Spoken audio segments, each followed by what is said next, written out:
সাতক্ষীরায় সার সংকটে ভুগছেন কৃষকেরা। প্রতি মাসে চাহিদার চেয়ে অন্তত 1 লাখ বস্তা কম বরাদ্দ মিলছে সারের। কৃষককে তাই সার কিনতে বস্তা প্রতি 3 থেকে 500 টাকা বেশি গুনতে হচ্ছে।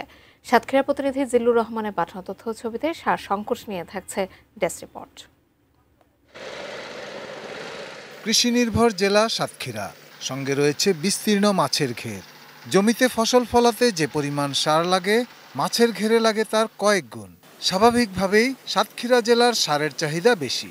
তবে গত কমাস ধরে চাহিদার বিপরীতে জেলায় সারের বরাদ্দ খুবই কম। কৃষক আর মৎস্য খামারিরা আছেন সারের সংকটে। স্থানীয়রা জানালেন, সরকার নির্ধারিত 27 টাকা কেজির টিএসপি সার দোকানে বিক্রি হচ্ছে 35-36 টাকায়। 21 টাকার ডিএপির দামও একই রকম।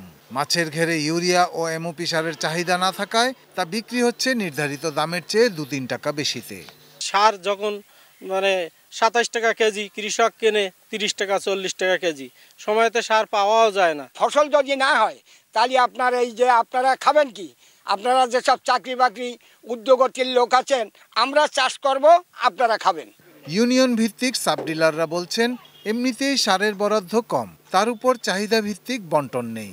তাই জেলার মধ্যেই কোথাও সারের সংকট, কোথাও বা উদ্বৃত্ত। কালার এক্সপার্ট, জর্জ স্যাপ এবং মাইল্ড অন হ্যান্ডস টেকনোলজি সমৃদ্ধ অরিক্স ক্রিস্টাল ওয়াশ আপনার লন্ড্রি এক্সপার্ট। আমার এক কাটা জমি 7-8 কেজি করে সার লাগে। আমার সারা মাস হয়তো দেখা যাচ্ছে আমি 30 বস্তা কি 40 বস্তা সার পাচ্ছি। এতে আমার কি হয় বলে? আমার জানার মতো সার সংকট নেই, সারটা সুষ্ঠুভাবে বন্টন করলে সার এইটাই যথেষ্ট। জেলার সার ডিলারদের শীর্ষ নেতা জানালেন, সেপ্টেম্বর থেকে নভেম্বর মাছের ঘেরগুলোতে ব্যাপক সারের চাহিদা থাকে। অথচ এই 3 মাসে জেলায় প্রায় 27,000 টন সারের চাহিদার বিপরীতে বরাদ্দ মিলেছে মাত্র 11,000 টন। অনেক ডিলারই বাইরের জেলা থেকে সার কিনে এনে বিক্রি করছেন। এটা ঘেরে ব্যবহারের জন্যই একটু সংকট দেখা গেছে এবং বাড়তি দামেও কিছু মানুষ বাইরেতে এনে বিক্রি করেছে খুচরো ডিলাররা। বর্তমানে নভেম্বরে বরাদ্দ বেশি আছে, যে আশা করি যে এই সংকটটা সারের দাম আর বেশি থাকবে না বা সংকটও থাকবে না।